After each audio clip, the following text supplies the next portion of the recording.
Voici l'astuce secrète que mon grand-père n'a jamais voulu révéler. 1. Si de petits animaux continuent d'entrer dans votre maison par le tuyau d'évacuation, coupez l'extrémité du tuyau en biais. Fixez un clapet en caoutchouc au-dessus de l'ouverture du tuyau.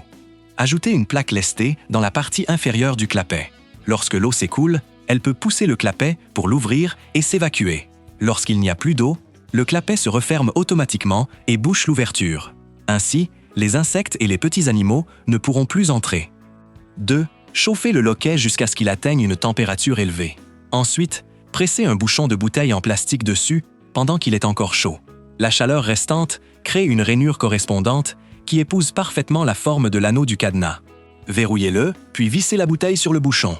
L'eau de pluie ne pourra plus pénétrer à l'intérieur. Il ne rouillera pas et ne restera pas bloqué, même après plusieurs années d'utilisation. 3. Percez un trou exactement au centre du fond d'un seau en plastique. Fixez-le à l'avant d'une perceuse. Faites passer le forêt à travers le trou avec une scie cloche supplémentaire installée. Lorsque vous percez un plafond, le seau en plastique récupère toute la poussière qui tombe. 4. Découpez la moitié supérieure du bouchon d'un flacon de détergent, puis créez de nouveaux filetages extérieurs autour de l'ouverture du flacon. Chauffez fortement le tuyau d'évacuation pour le ramollir, afin que le bouchon fileté puisse facilement s'adapter au tuyau. Découpez un morceau de caoutchouc pour servir de joint d'étanchéité et vous obtenez un raccord hermétique qui bloque les mauvaises odeurs. 5. Après avoir inséré le tuyau dans le raccord, chauffez l'intérieur du tuyau. Pressez-le pour former un bord évasé parfaitement étanche. Fixez un raccord en T à son extrémité. Installez des raccords de tuyaux munis de bouchons des deux côtés. Percez plusieurs petits trous le long du tuyau.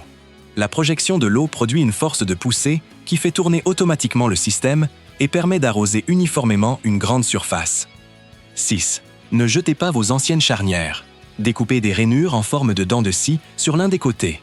Fixez la charnière sur une pièce de support et elle devient une simple pince antidérapante autobloquante. Elle permet de contrôler facilement la tension d'une corde.